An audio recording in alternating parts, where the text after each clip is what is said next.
Assalamualaikum warahmatullahi wabarakatuh. Kembali lagi di channel Berita Mistis. Untuk kisah kali ini saya akan membawakan sebuah cerita dari tulisannya Untung Prasetyo. Dan untuk kisahnya yaitu sebuah kisah yang berjudul Ridho. Dan sebelum kita lanjut ke ceritanya, tekan dulu tombol like video ini. Dan jangan lupa tekan juga tombol subscribe channel ini.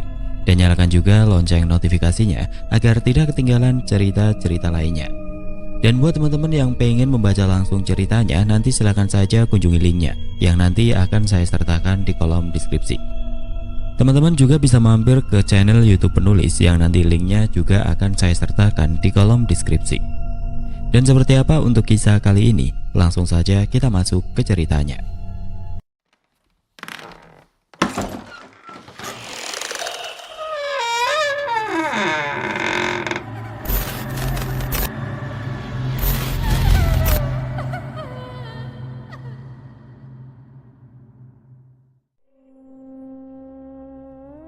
Namanya Ridho.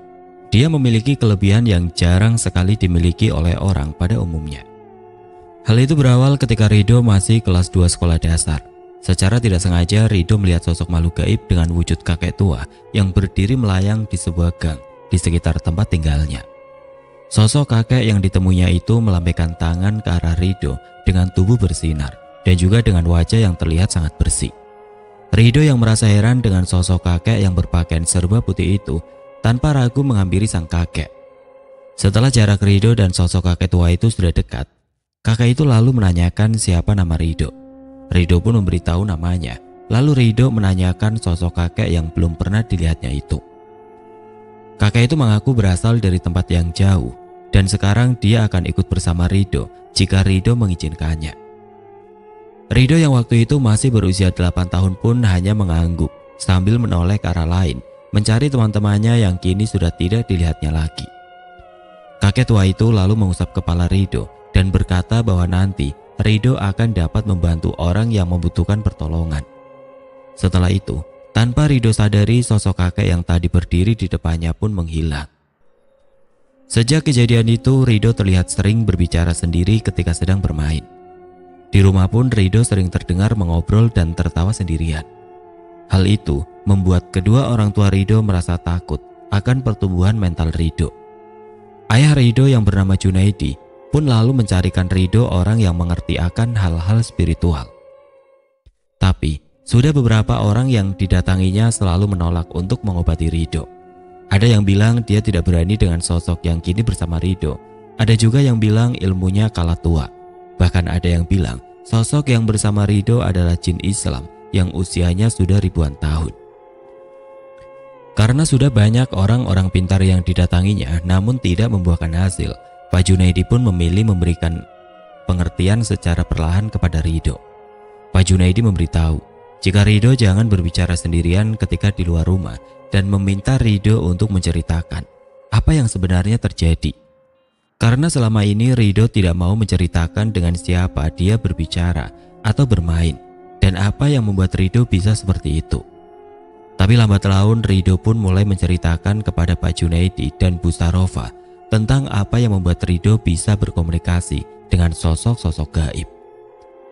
Pak, di rumah kita sekarang ramai, ada Arma, Yuda, Kurnia dan Maulana, ujar Ridho sambil mengerjakan tugas dari sekolah. Hal itu sontak membuat Pak Junaidi kaget. Tapi supaya Ridho mau bercerita lebih banyak, Pak Junaidi pun menanggapi apa yang baru saja dikatakan Ridho dengan tenang. Pak Junaidi seolah terlihat santai dan menganggap bahwa semua anak yang disebutkan oleh Ridho tadi adalah temannya. Dari mana mereka datang, nak? Tanya Pak Junaidi dengan tenang. Arma dulunya tinggal di stasiun, Pak. Dia kesini ikut sama ibu. Kalau Yuda dari rumah tua yang sekarang dibangun ruko itu, Pak. Jawab Ridho dengan lugas. Lalu yang lainnya? Saud Pak Junaidi penasaran. Kurniawan dari jauh, Pak. Dia katanya ikut bapak naik motor dari jembatan layang. Dia mati dibunuh, Pak. Dan jasadnya dibuang di kali yang atasnya ada jembatannya. Jawab Ridho yang membuat Pak Junaidi menelan ludah karena merasa terkejut. Terus yang satu lagi? Itu ada di samping bapak, sedang bersandar di kaki bapak. Dia ini anak yang dibuang sama orang tuanya, Pak. Jadi dia senang di sini bersama bapak dan ibu. Jawab Rido yang sontak membuat Pak Junaidi bergidik ngeri. Tapi mereka tidak mengganggu kita kan? Tanya Pak Junaidi dengan suara nada agak sedikit keras. Ya enggak lah Pak, justru mereka membantu bapak dan ibu. Tuh lihat, pesanan kue ibu meningkatkan. Terus pekerjaan bapak di proyek juga aman, gak ada kendala kan Pak? Jawab Rido sambil tersenyum. Ya kalau tidak mengganggu ya tidak apa-apa. Tapi bapak mau tanya dong, bagaimana Rido bisa melihat mereka? Padahal bapak dan ibu tidak bisa loh melihat makhluk-makhluk gaib seperti itu. Tanya Pak Junaidi yang merasa sangat penasaran. Ada kakek Abdul di tubuh Rido Pak. Kakek Abdul bilang nanti Rido akan bisa membantu orang-orang yang membutuhkan pertolongan. Jawab Rido menjelaskan. Di saat yang bersamaan seiring makin majunya usaha Bu Sarofa, masalah pun mulai hadir. Waktu itu Rido sudah duduk di kelas 5 SD dan sudah dapat menjelaskan dengan baik kepada bapak dan ibunya tentang apa yang sedang terjadi kepada ibunya saat itu. Bu Sarofa tiba-tiba saja jatuh sakit ketika pesanan kuenya sedang banyak. Dan sakit yang dialami Bu Sarofa hanya terjadi di pagi hari ketika jam orang bekerja. Lalu kambuh lagi sekitar jam 1 siang dan menjelang waktu maghrib tiba. Di saat yang bersamaan, 4 teman gaib Rido pun tiba-tiba menghilang tanpa jejak. Rido pun merasa sangat terpukul waktu itu. Di saat ibunya sakit, teman-teman yang biasa bermain dengannya pergi entah kemana. Di malam harinya Rido sengaja tidur di samping ibunya. Sebelum tidur Rido berpesan kepada ibu dan bapaknya untuk tidak takut jika nanti muncul sosok makhluk gaib di kamarnya. Bu Sarofa yang sudah meminum obat dari dokter pun tidur dengan sangat pulas malam itu. Dan sekitar pukul 12 lewat datanglah sosok yang ditunggu-tunggu oleh Rido. Pak Junaidi yang berpura-pura tidur pun terus mendengarkan dengan seksama apa yang sedang dibicarakan oleh Rido. Saat itu Rido merasa sangat kesal karena sosok gaib itu datang untuk menyakiti Rido. Dari percakapan Rido yang didengar oleh Pak Junaidi, Rido meminta sosok itu pergi dan jangan kembali lagi. Tapi sosok gaib itu tidak mau pergi dan akan menyakiti Rido bila Rido menghalanginya untuk menyakiti ibunya. Suasana pun terdengar hening malam itu. Rido hanya terdiam tanpa berkata-kata lagi. Tapi beberapa saat kemudian Rido yang sedari tadi menggenggam beras di tangannya lalu melemparkan beras tersebut ke tempat makhluk gaib itu berada. Suara keras pun terdengar seperti benturan antara sebuah benda dan dinding rumah. Pak Junaidi yang penasaran pun akhirnya memberanikan diri untuk melihat sosok yang telah dikirim seseorang untuk menyakiti istrinya. Dan betapa terkejutnya Pak Junaidi melihat sosok makhluk gaib bertubuh kurus dengan taring panjang dan daun telinga runcing ke atas. Makhluk gaib itu perlahan menghilang dengan munculnya asap yang menyamarkan tubuhnya. Suara benturan tadi juga membuat Bu Sarofa terbangun dari tidurnya dengan keringat yang membasahi tubuhnya. Udah pergi kok Bu, Ibu ganti baju ya, nanti masuk angin. Ujar Rido sambil berdiri membantu ibunya bangun. Insya Allah ibu sudah sembuh, jin yang bikin ibu sakit sudah Rido usir, imbu Rido dengan keluguannya. Setelah kejadian malam itu, kondisi Bu Sarofa pun mulai membaik. Dan 3 hari berikutnya Bu Sarofa sudah bisa beraktivitas seperti biasanya lagi. Tapi hal itu belum membuat Rido tenang. Karena teman-temannya yang berbeda alam belum juga kembali ke rumahnya. Karena merasa sedih, Rido pun meminta Pak Junaidi untuk mengantarkan Rido ke tempat sosok teman-teman gaib Rido itu berasal.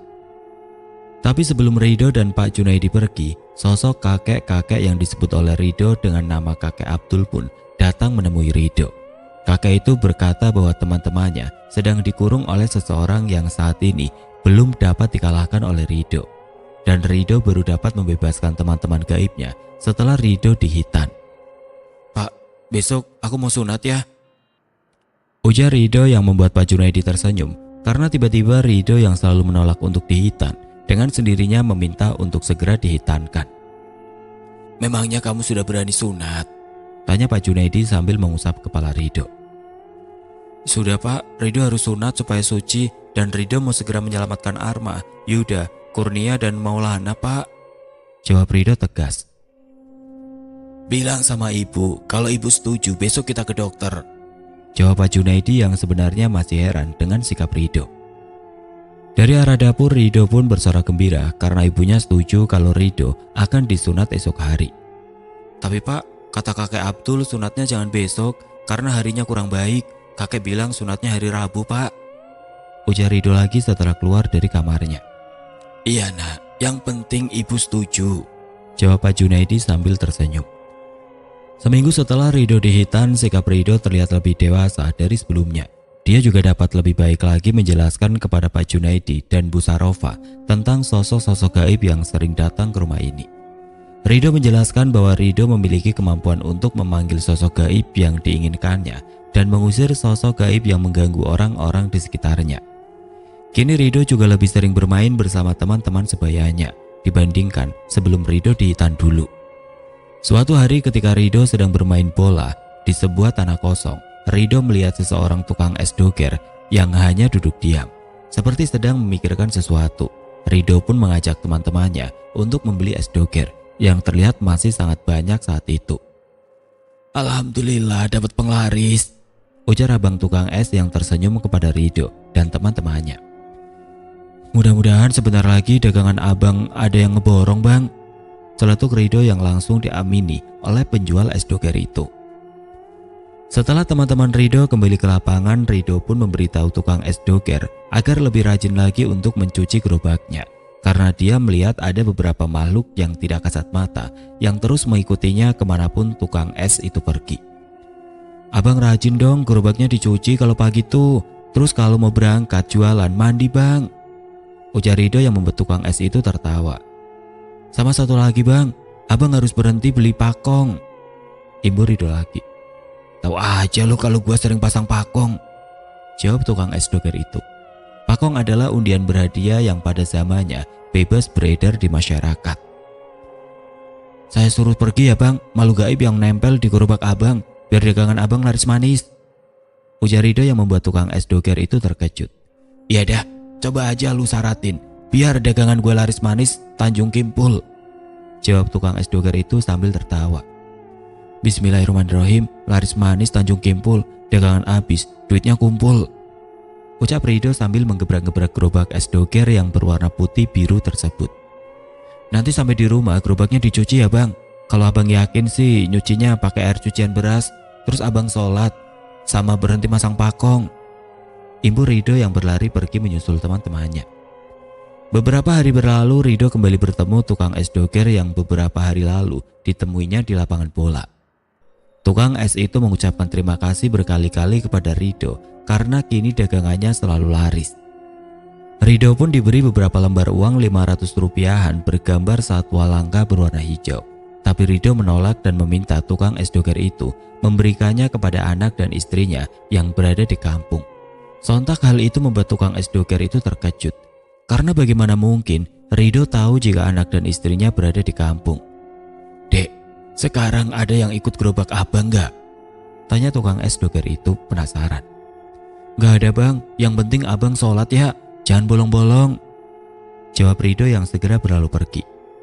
Menjelang Rido masuk ke sekolah lanjutan tingkat pertama, Bu Sarofa kembali jatuh sakit seperti yang pernah dideritanya beberapa waktu lalu.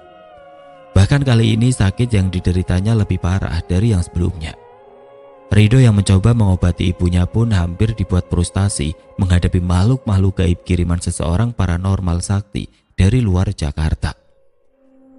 Hingga suatu malam, Rido yang sedang tidur dibangunkan oleh kakek Abdul yang ada di tubuhnya. Kakek itu mengajaknya untuk pergi ke sebuah tempat di mana paranormal sakti itu berada.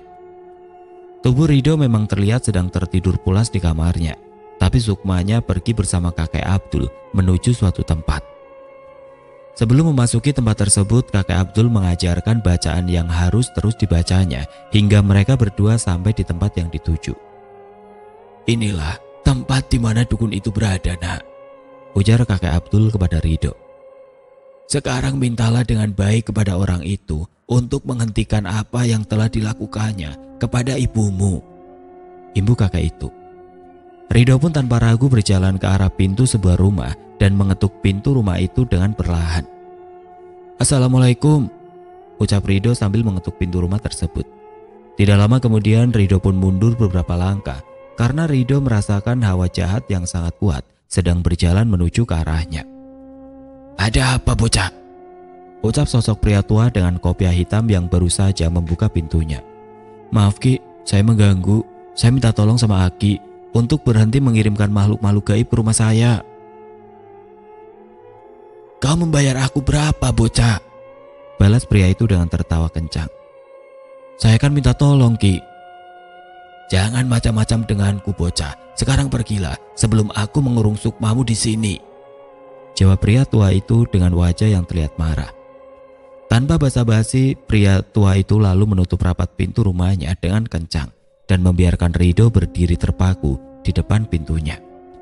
Setelah itu kakek Abdul menghampiri Rido dan kembali mengetuk pintu rumah sosok dukun itu. Tapi tiba-tiba saja, dukun itu malah melesatkan keris pusaka yang dimilikinya hingga menembus pintu kayu yang terlihat sangat kokoh itu. Keris milik dukun itu lalu kembali melesat ke arah sebaliknya.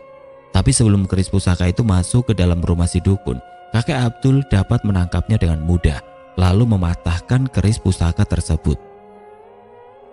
Keluarlah kau, Adeng, kita bicarakan baik-baik, ucap kakek Abdul yang langsung meraih tangan Rido dan membawanya menjauh dari depan pintu. Apa yang dilakukan kakek Abdul pun sangat tepat sekali, karena ketika pintu itu terbuka, muncul sosok makhluk besar dengan taring panjang dan lidahnya menjulur keluar. Makhluk itu lalu menyerang kakek Abdul dengan beringas dan hampir saja melukai Rido. Tapi gerakan kakek Abdul lebih cepat dari sosok yang berwujud seperti leak itu. Lihatlah nak, makhluk itu adalah makhluk terkutuk yang sudah banyak memakan banyak korban. Tapi jangan sekalipun kau takut dengan kekuatan makhluk itu. Takutlah hanya kepada kekuatan Allah Subhanahu wa Ta'ala, ujar kakek Abdul menjelaskan.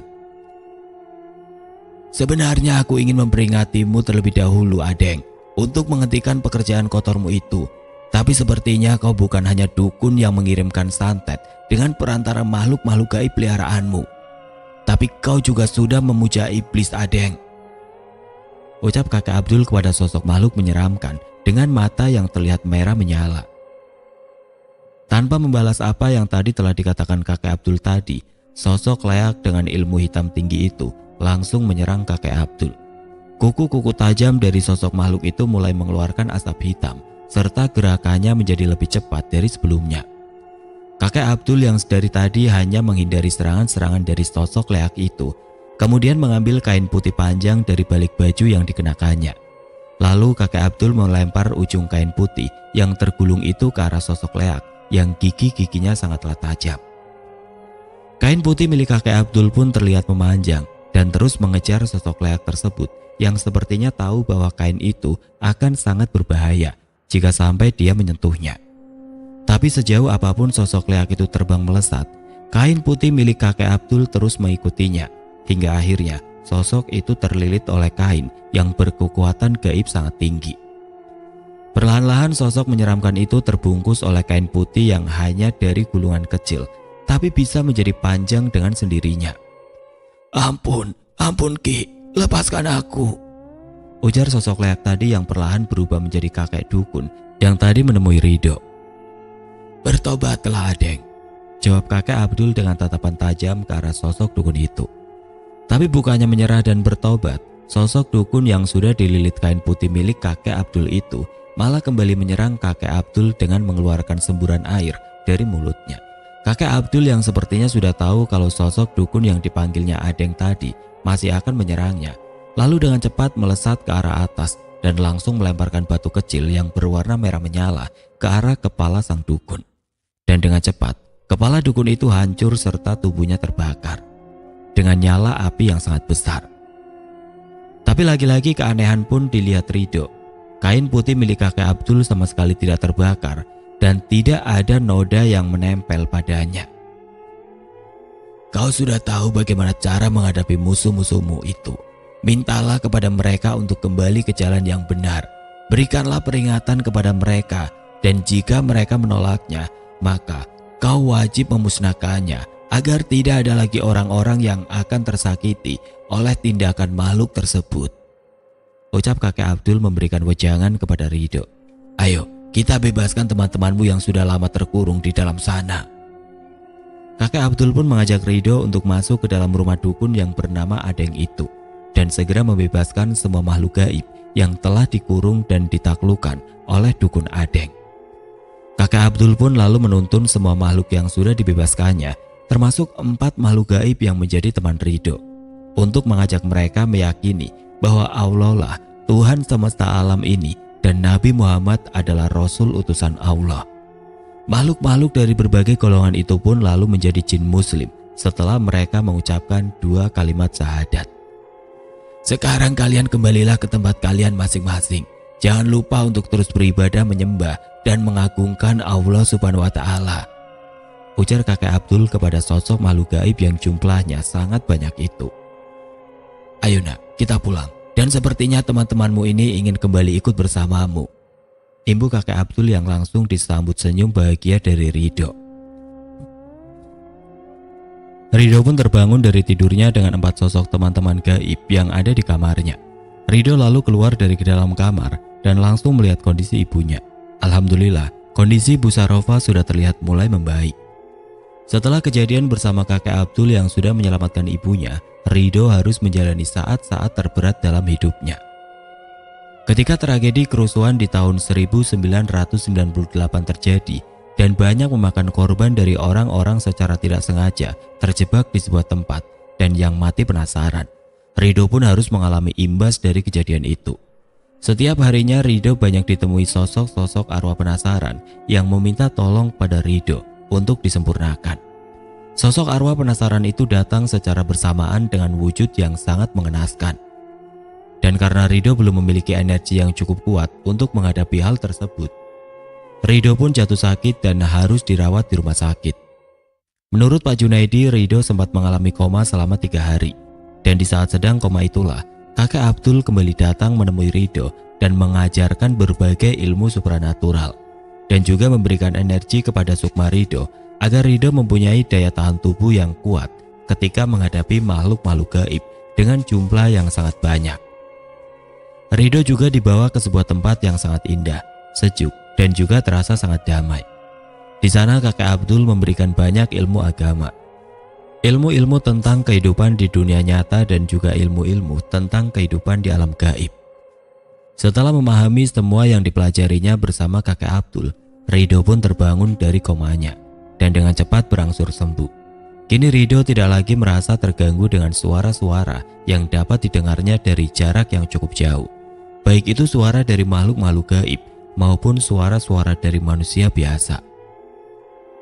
Ridho dapat mulai mengontrol indera pendengarannya yang kini semakin tajam.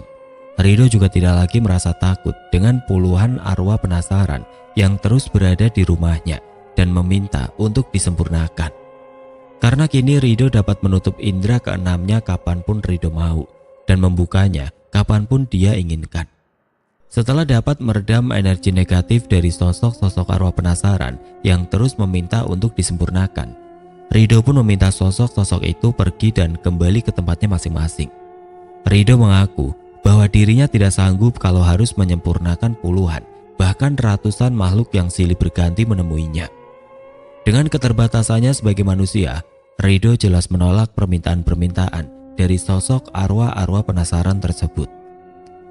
Setelah dapat melewati masa-masa sulitnya menghadapi arwah-arwah penasaran, Ridho kembali dihadapkan dengan kejadian yang lagi-lagi menimpa ibunya.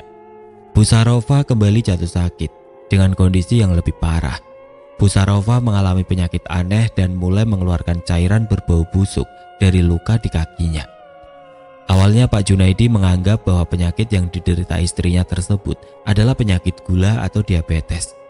Tapi Ridho berpikiran lain karena Ridho merasakan adanya energi jahat di rumahnya. Dan hal aneh pun terjadi ketika Ridho sedang tidak berada di rumah. Bu Sarofa selalu mengeluhkan sakit yang luar biasa ketika Ridho sedang sekolah, dan juga benda-benda yang tertata rapi tiba-tiba berantakan dan berjatuhan dengan sendirinya. Ridho yang mengetahui hal itu lalu meminta sosok-sosok gaib yang menjadi teman Ridho sedari Ridho kecil untuk mengawasi rumahnya ketika dia sedang tidak berada di rumah. Arma, Kurniawan, Maulana, dan Yuda pun diminta untuk berada di rumah Ridho, mengawasi sosok makhluk gaib yang datang ketika Ridho tidak di rumah. Keempat sosok gaib itu akhirnya bertemu dengan 2 jin berilmu tinggi yang ternyata memang sengaja datang ketika Ridho tidak di rumah. Arma, Kurniawan, Maulana, dan Yuda segera pergi dari rumah Ridho ketika sosok gaib berkekuatan tinggi itu datang dan langsung membuat Ibu Rido kesakitan. Mereka segera menemui Rido di sekolahnya dan meminta Rido untuk segera pulang, karena mereka tidak tega melihat Bu Sarofa terus mengerang kesakitan. Rido pun lalu meminta izin kepada gurunya untuk dapat segera pulang ke rumahnya. Beruntungnya salah satu guru di sekolah Rido mau mengantarkan Rido pulang sekaligus ingin membesuk ibunya. Di tengah perjalanan pulang itu, tanpa ragu Rido menceritakan apa yang kini sedang menimpa ibunya kepada Pak Tarno yang menjadi guru olahraga di sekolah Rido. Awalnya Pak Tarno tidak mempercayai apa yang Rido ceritakan. Sampai akhirnya Rido meminta Pak Tarno untuk menghentikan motornya. Dan saat itu juga Rido membuka indera mata batin Pak Tarno. Alangkah terkejutnya Pak Tarno yang menghentikan motornya di sebuah rumah kosong yang sudah tidak terurus dan banyak ditumbuhi semak belukar. Di situ Pak Tarno melihat penampakan makhluk gaib berwujud kakek tua dan seorang anak kecil sedang duduk di teras rumah yang sudah kotor dan banyak sekali berserakan daun kering. Pak Tarno yang kaget pun meminta Rido untuk menutup mata batinnya dan dia mengaku bahwa kini dia percaya apa yang sudah diceritakan oleh Rido.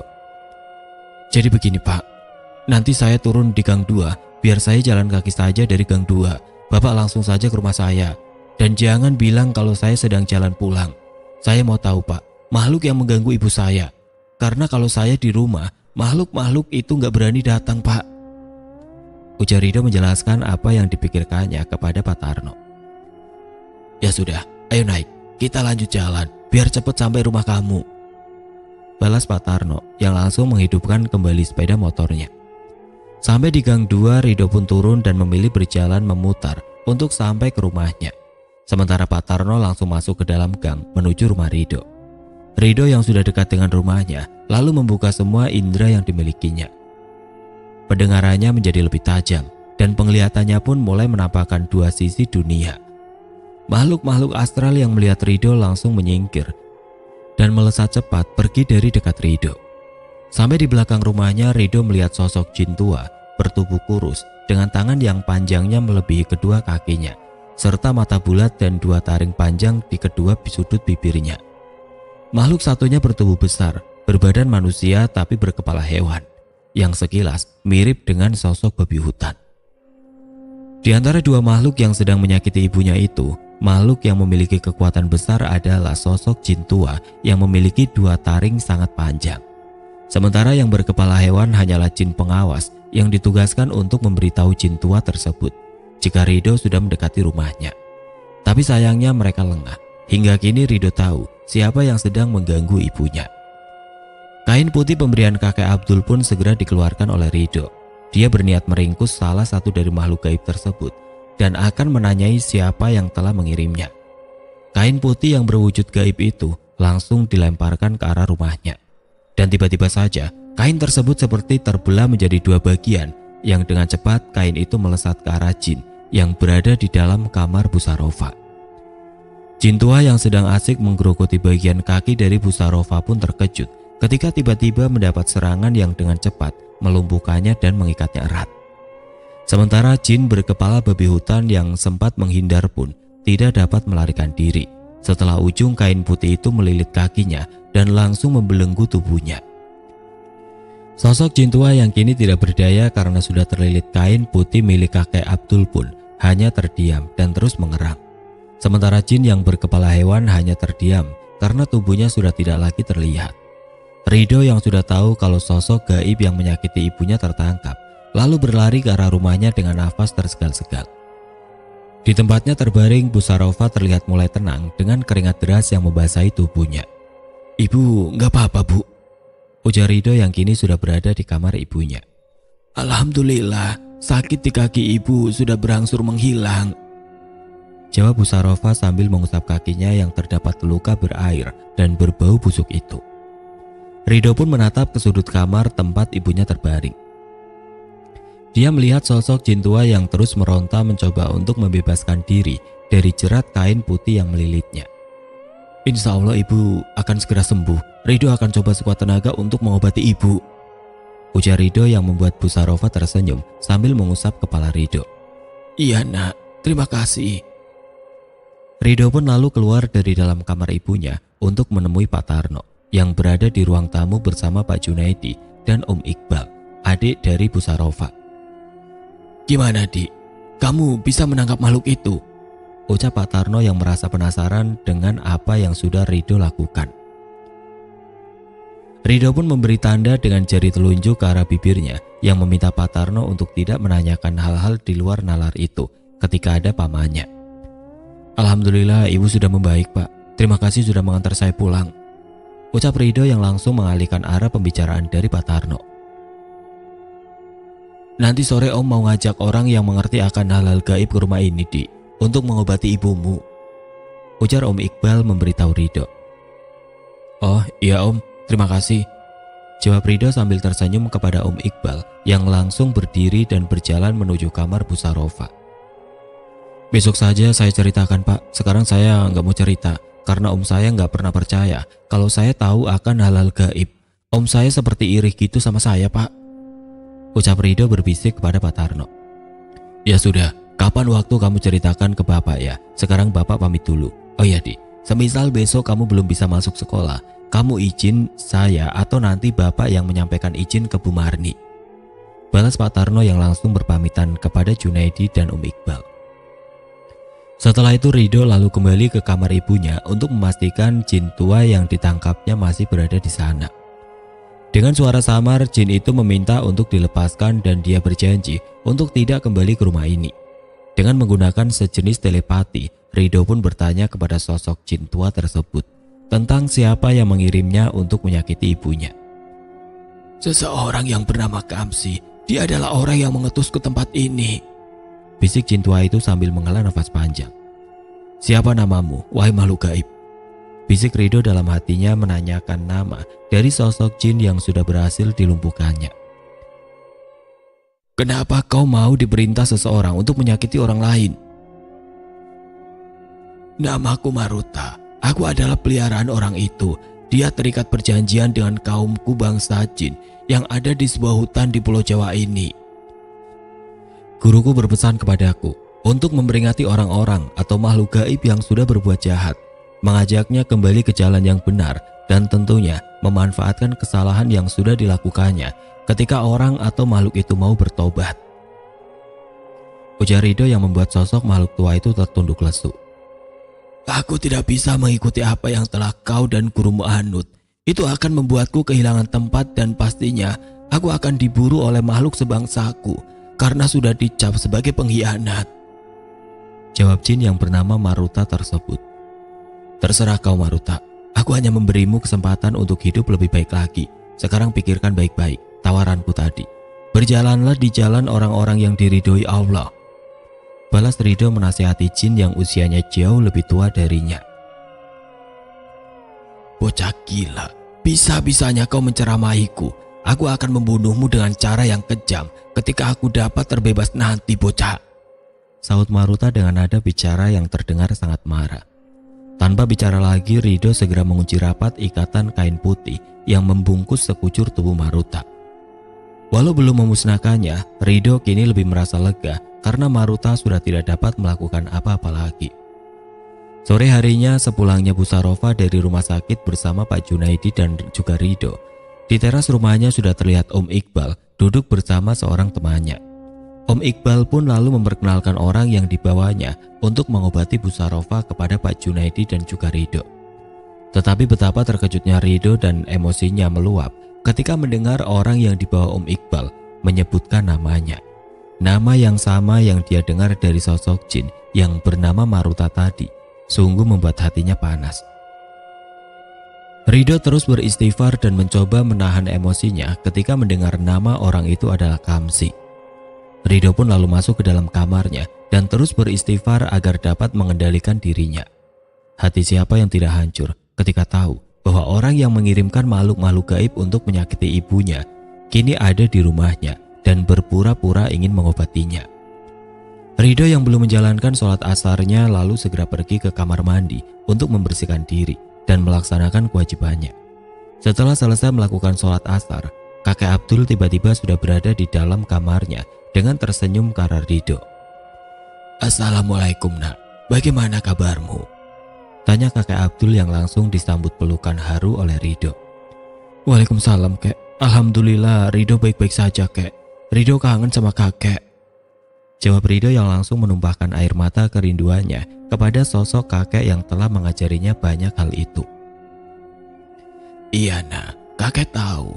Apalagi saat ini kau sedang merasa sangat marah karena suatu hal. Ingat, apapun yang sudah diperbuat oleh seseorang terhadapmu atau keluargamu, kau harus bisa memaafkannya sebelum menghukumnya. Kau harus memperingatinya, lalu mengajaknya kembali ke jalan yang baik dan benar, serta memaafkannya dengan sepenuh hati. Sekarang buanglah rasa benci di hatimu. Jangan biarkan penyakit hati mengalahkan nuranimu. Kau harus sabar dalam menghadapi segala cobaan dan tetap mendirikan sholat walaupun apapun yang terjadi kepadamu. Ujar kakek Abdul yang membuat hati Ridho menjadi lebih tenang. Baik kek, aku akan ingat selalu nasihat kakek. Jawab Ridho sambil tertunduk dan tidak terasa air matanya sudah membasahi kedua pipinya.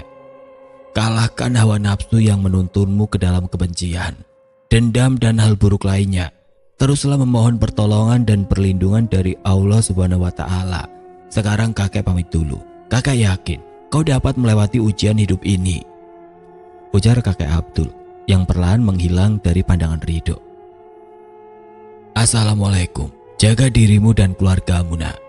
Imbu kakek Abdul yang kini hanya terdengar suaranya. Waalaikumsalam warahmatullahi wabarakatuh.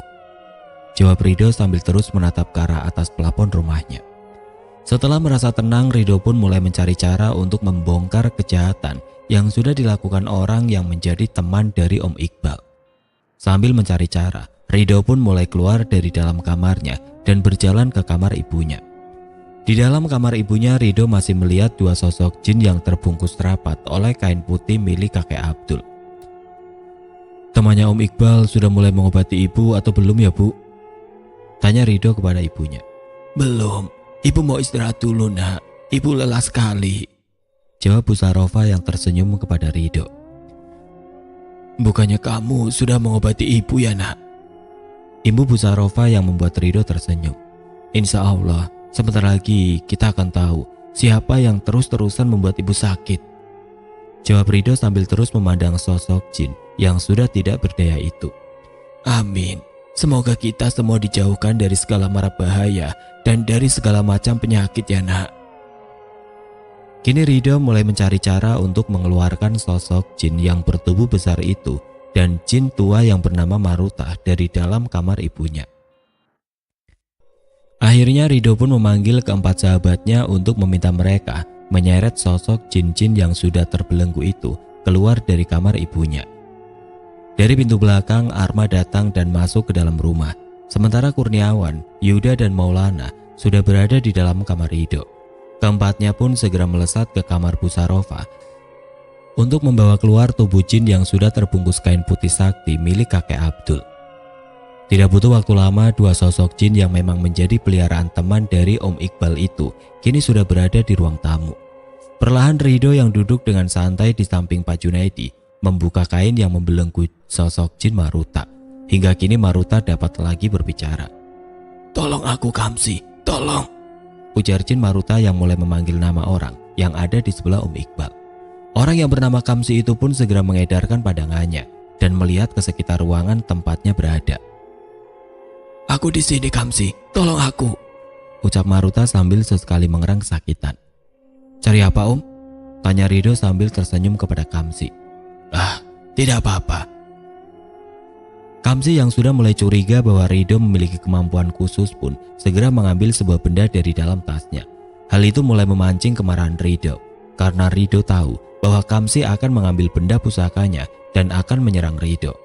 Ridho pun lalu memberi kode kepada keempat sahabat gaibnya untuk segera menutup pintu ruang tamu dan menahannya sekuat tenaga.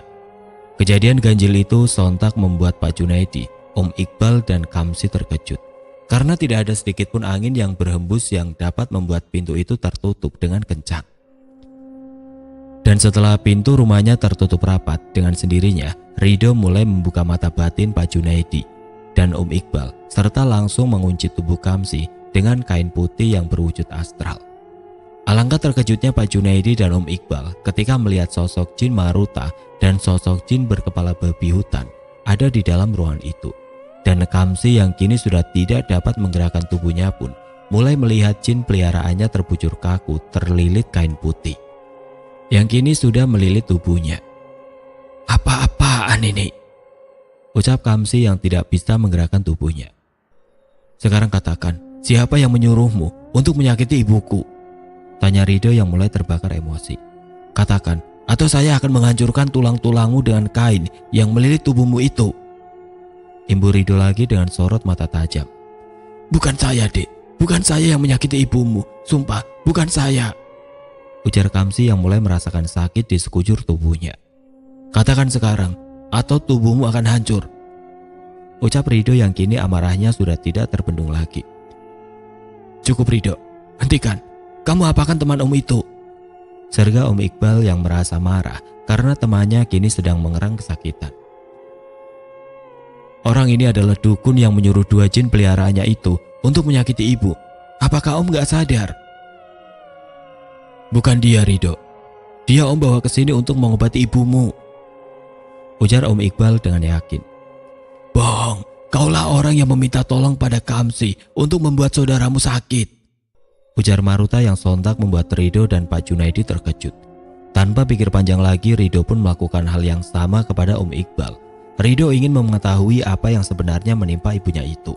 Tubuh Om Iqbal pun tiba-tiba kaku dan tidak dapat digerakkan. Walau dengan sekuat tenaga meronta, tetap saja Om Iqbal tidak dapat menggerakkan tubuhnya. "Aku beri satu kesempatan kepada kalian semua untuk mengatakan yang sebenarnya sebelum aku menghancurkan tulang-tulang yang ada di dalam tubuh kalian," ancam Rido dengan sorot mata yang sangat tajam. "Ya Dek, sabar Dek, aku akan menceritakan yang sebenarnya terjadi," jawab Kamsi dengan cepat karena dia tidak ingin merasakan sakit seperti terhimpit batu besar dari berbagai arah.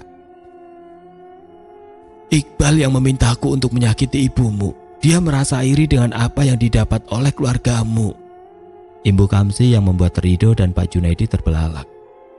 "Sekarang lepaskan saya sudah berkata jujur," ujar Kamsi yang memohon kepada Rido.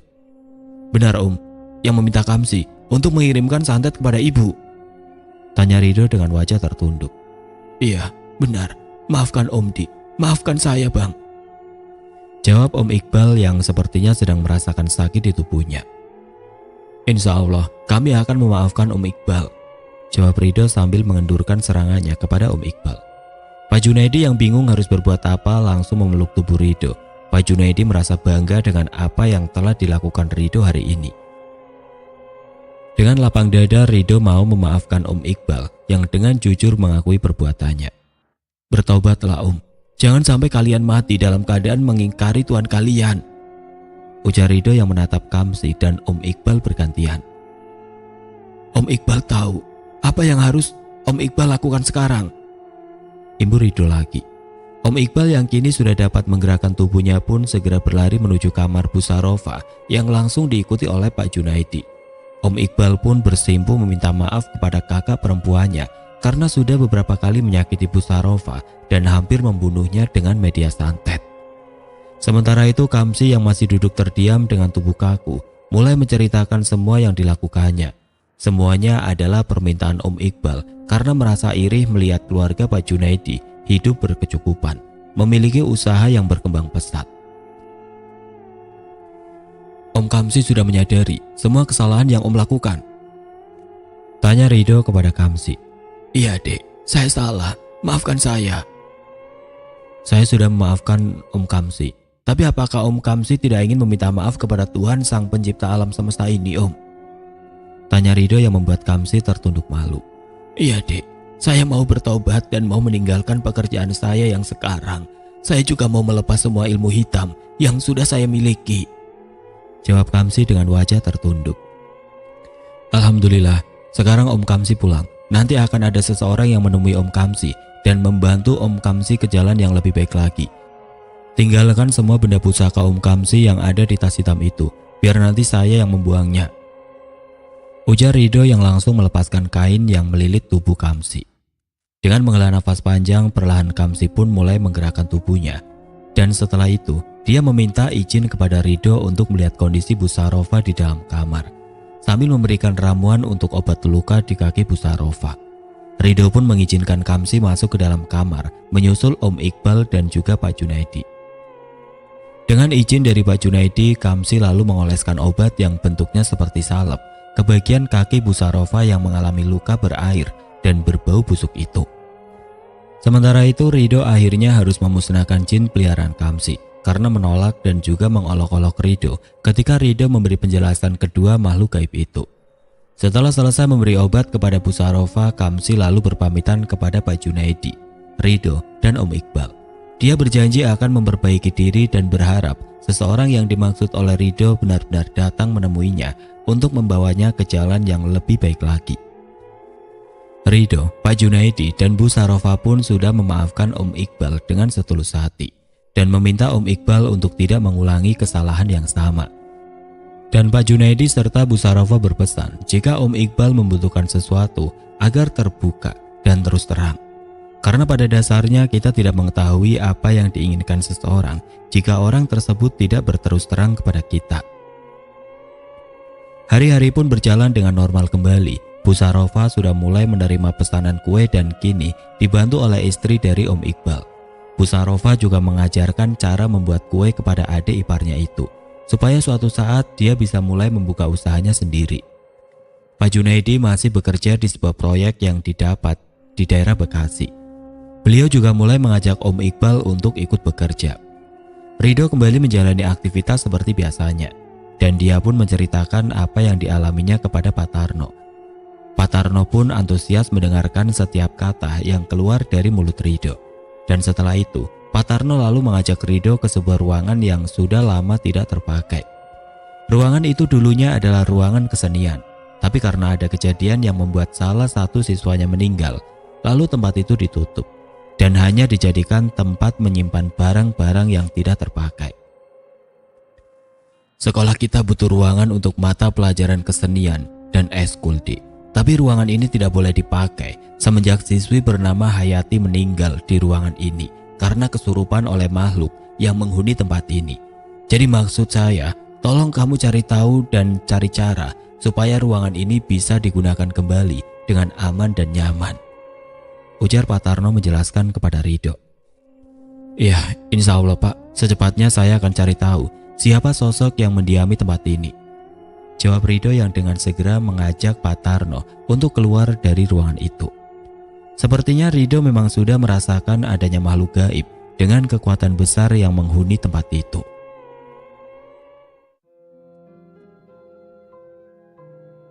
Oke teman-teman, sekian untuk kisah kali ini. Semoga apa yang sudah saya sampaikan dalam kisah ini dapat dijadikan pembelajaran untuk kita semua.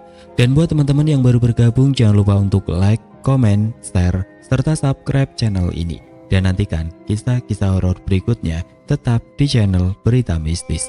Wassalamualaikum warahmatullahi wabarakatuh.